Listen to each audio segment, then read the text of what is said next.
Yes, people, what's going on? Welcome back to Football Therapy with me, your host, Jan. I hope you're doing well, mate. I really do hope that. Welcome back to Chelsea News. Of course, Chelsea News is the daily series here on the channel where I reflect on what's being said about the Blues, giving you my opinion on it for whatever it's worth, man. More importantly, as always, asking for yours. Yes, believe it or not, boys and girls, ladies and gents, we are still in a transfer window. The window is yet to slam shut. We've got a couple of days-ish of potential business outgoings, and who knows, maybe incoming. We're going to get some insight today from Nizar Kinsella of the Evening Standard and David Ornstein, the toppest of tierest in terms of football transfer men. I could just say the most reliable journalist, giving us some insight also on what Chelsea are doing with outgoings and possibly incomings. So thank you for joining me, guys. We are so close. I need to check the exact numbers, but super close to 180,000 subscribers. Let's keep pushing. I watched this video this morning of me reaching 1,000 subscribers. I posted a video on Twitter thanking my subscribers, and it was wholesome. Hey, what's going on everyone, Jan here. I just wanted to drop a really quick message, essentially to say thank you for my first 1,000 subscribers on my YouTube channel. It was lovely. Granted, I spoke like a robotic, like, hello guys, it's Yannick here.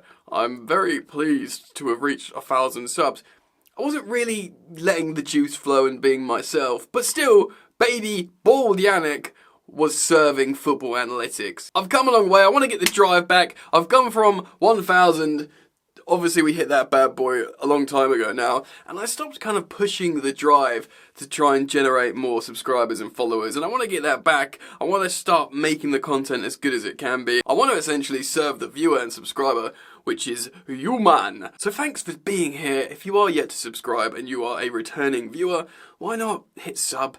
Hit the bell notifications icon, like the video. Thank you so much. Let's jump into some news and start off with David Ornstein's column. Big Orny is writing about certain players related to Chelsea. Let's start off with John Duran, of course the young Aston Villa striker. Ornstein had been speaking about Villa generating funds. He continues speaking about John Duran, saying this: one way is via the sale of John Duran. The Colombia striker joined Villa last January, but has struggled for game time and goals. Unai Emery is not the biggest fan, but Chelsea do like him. Duran, who is 20 years old, is viewed by the West London team as possessing a vast potential, and they have held dialogue about possibly doing a deal, provided the price reduces to a level that they deem fair. The prospect may be complicated by the ex-Chicago Fire forward being injured, but that does not completely rule out a switch, as Duran would be mainly seen as a talent for the future. Well, that's good, because he's certainly not a talent for now. Dude's not playing games, he's not scoring goals, and he's not fancied by the current manager in Unai Emery, who, by the way, looks like a ruddy good manager. So why should he be the solution to Chelsea's problems? Well, Ornstein of The Athletic there is writing to say he's not being looked at as the solution to Chelsea's problems, more another one of this Project 2030 army player for the future. Of course, lots of stories are percolating in the background that Chelsea are going to make a big striker signing probably in the summer, but that's the general plan, and John Duran wouldn't be filling that slot. Look, I have serious reservations about signing this kid because I feel like we've got loads of young strikers.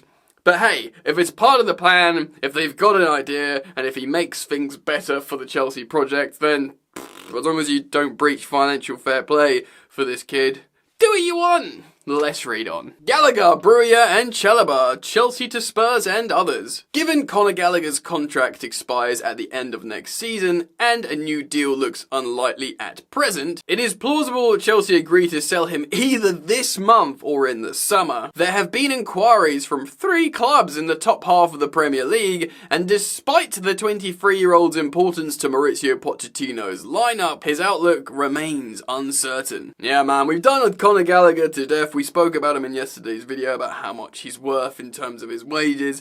Look, despite Ornstein saying he could go this month, I'm not really a betting man, but I'd put the farm on him not going this month. And we'll kick that can down the road and deal with his contract situation and him potentially being sold in the summer. Trading a homegrown product like Gallagher would help Chelsea's financial position considerably, and the same is true of Armando Broja and Trevoh Chalobah. Both are available to leave permanently or on loan with an obligation to buy. Wolverhampton Wanderers and Fulham are the strongest contenders for Broja at the moment, though there is no guarantee that he will depart. And here's the heartbreaker, guys. Reports have linked Chelsea to Karim Benzema, but he is not joining. They plan to avoid costly moves for older players and prioritise emerging elite talent like Cole Palmer and Malo Gusto. Interesting he uses Cole Palmer and Malo Gusto as examples there, because they both represent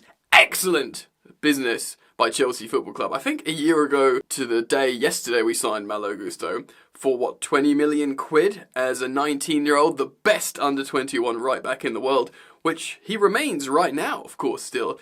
An incredible player, an incredible acquisition, so is Cole Palmer. And look, I wanted Benzema, many of you wanted Benzema, and maybe that's our childlike excitement, running away with us. It's just so fun and exciting. But maybe, when you deep it, when you meditate, contemplate, and reflect, hindsight is 2020, of course, we might think, yeah, okay, not a good idea, don't buy or loan Karim Benzema and stick to the plan, stick to what you're doing. Okay, fine. It's kind of a bummer though, it would have been fun to sign Karim Benzema. Look, there is a elite striker to be purchased for Chelsea. Of course, everyone's talking about Victor Osimhen at the moment, away at AFCON, doing well with Nigeria. Every 5 minutes there's a video clip coming out of him giggling and cuddling his idol Didier Drogba. Chelsea fans are naturally going, Agent DD's coming to the bridge, he's coming home. Of course, Victor Osimhen has already been on the John Obi Mikel podcast, and there's been a bit of banter about him coming to Chelsea there. I think it's kind of a good chance, but I don't know, he's already said, I've made my decision. What is your decision, bro? Is there a loose conversation, an understanding somewhere that you're coming to Chelsea? Well, of course, those stories will develop over time, and we will react to them here on Football Therapy.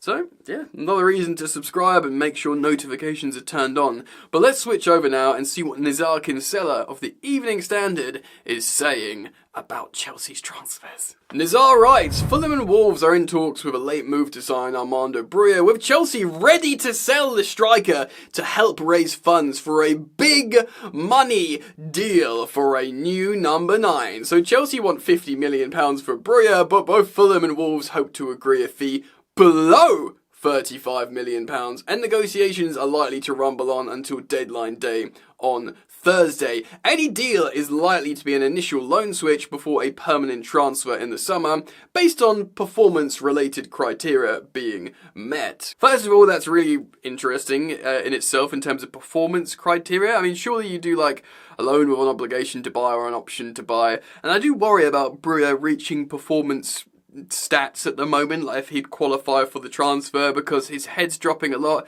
Look, the potential's there, we all know it. We've spoken about it here before at length recently. 50 million quid asking price from Chelsea is nothing short of chicken oriental. Let's be honest, 35 million, a little bit more like it, but both, the buying clubs trying to get it for under 35 million, which, to be honest, from their perspective, you can still kind of understand. But the truth is, bro, if Broja pops off and recognises his potential, whatever the final agreed fee sum is, it's going to look like a great deal. 35 million or under for this young striker who can definitely operate at this level if he just finds his feet and his confidence again. Let's read on. West Ham had a £33 million bid for Broja rejected in the summer, but are unlikely to reignite their interest in the 22-year-old. Broja has scored just 2 goals in 19 appearances for Chelsea since returning from his serious knee injury last year. The Blues are ready to offload him this month without securing an immediate replacement. Yeah, wow, I guess if West Ham pops up now and says, here's 33 million quid for Broja, Chelsea might take it right now, alright. Maybe the 33 million quid with an extra 2 million to make it their 35 asking in add-ons if he scores a certain amount of goals or a certain amount of appearances, or finishes in the top 8 of the Premier League or whatever it is. Yeah, so I imagine Chelsea would have taken 33 million quid from West Ham right now. Of course, he's since been injured and it's a whole different story with his form. Still really, really interests me that Chelsea are willing to sell him now without buying a replacement. Of course, I think absence makes the heart grow fonder, as they say, and a lot of Chelsea fans are thinking about Nico Jackson right now, who doesn't start for Senegal, by the way, but thinking, yeah, that would be nice. Because Chelsea do create so many chances, he does eventually score the odd goal. And right now, scoring the odd goal would be helpful. My biggest reservation with Nico Jackson at the moment isn't how he misses chances or, does certain things wrong. I just forgive that because he's a young player in a new league. For me, it's like how he can be petulant or, get yellows for bookings or, get wound up by the opposition, like behaving a bit more like a kid. He knocks that out of his game. He could go right to the top. But yeah, like I said, absence makes the heart grow fonder. Everyone's thinking, oh, we just need Nico Jackson back. And, friggin' Christopher Nkunku, he's like a thought exercise, like a philosophical question. Does he even exist? What is a Christopher Nkunku? I was chatting to my Manchester United supporting mate about Mason Mount, and I was like, he's your Nkunku. He costs more than Nkunku for United than Nkunku cost Chelsea. But it's like, do they even exist? He bought them in the summer and, they're just like an idea almost. Anyway, let's read on. Chelsea could wait until the summer before bringing in a top-level striker, with Victor Osimhen ready to leave Napoli in the summer and is open to a move at Stamford Bridge. Alternative targets include Brentford's Ivan Toney and Brighton's Evan Ferguson have also been discussed, with Osimhen being considered as an option to replace Kylian Mbappe at PSG if he moves to Real Madrid. Ooh, that would be interesting. If he goes to PSG, I could see that as well. Like, he would be a great centre-forward signing for PSG. I mean, this is definitely a video for the second channel. If you are interested in my second sister channel where I talk about non-Chelsea things, just Google or YouTube search Football Yannick. But yeah, Kylian Mbappe leaving PSG would be massive. You do feel like he just eventually has to leave to go to Real Madrid, or, it's just getting boring now. Years and years and years later, it's just boring everyone. So I guess he could go to PSG maybe, but I still have a few reservations for Osimhen to Chelsea. He wouldn't be our record signing. That would remain to be Moises Caicedo, which might help, because he would be, 111 million pounds, I believe his buyout clause is. I don't know, I'm still kind of worried. I think if Chelsea just spend a lot of time, I feel like we even rushed into Lukaku to a degree, because Lampard wanted to buy Erling Haaland from RB Salzburg before Dortmund got him. By the way, Lampard's ID, it's second to none. Every single day, some new players are coming out that Lampard tried to sign years ago. But, we looked at Harry Kane. Tottenham wouldn't sell him to us. We looked at Haaland by the time, he was at Dortmund. It was just going to Man City. So Lukaku was this just sort of snap solution. I would just buy him. He's a high-performing elite striker. We didn't actually put enough thought into it. And this was the old regime, of course. This was before Bowley and Clearlake's data-led approach. They were just like, big money signing, Lukaku, 350k a week wages. Obviously made no sense. So Osimhen, although he's like, over £100 million striker from Serie A, it's a similar vibe. He's younger, and you'd hope Chelsea have spent ample time assessing the potential transfer and how it would fit into Pochettino and Chelsea's project as a whole with all their developing players, Having let Ian Maatsen leave on loan, Chelsea are expected to boost the squad by keeping hold of youngsters such as David Washington, Andre Santos, Diego Moreira, and Cesare Casadei, who have all either previously been on loan or subject to loan interest this month. Yeah, I do expect us to see Cesare Casadei. I think we very much brought him back to play. Andre Santos was to save him from a poor loan at Nottingham Forest. Whether he'll play or not, I'm not so sure. I seriously doubt we will see Diego Moreira play for Chelsea this season. I think he'll just go. He's still a teenager. He'll go to the development squad, I think. But I can't see him, playing instead of Noni, Mudryk, Palmer, Sterling, even Nkunku out wide. Carney Chukwuemeka can play in the front three. This lad who didn't fit in at Lyon. I'm not saying, it's just difficult to see anyway, right? Anyway, look, I'll put it out to you guys. We've spoken about a lot of players and stories today from these two newspapers. Let me know your thoughts, comment down below. I'll thank you again for joining me. If you do like the content, let me know by liking, tell me in the comments, and thank you for subscribing. Road to 180,000. Oh! Alright gang, thanks for joining me. See you soon. Peace.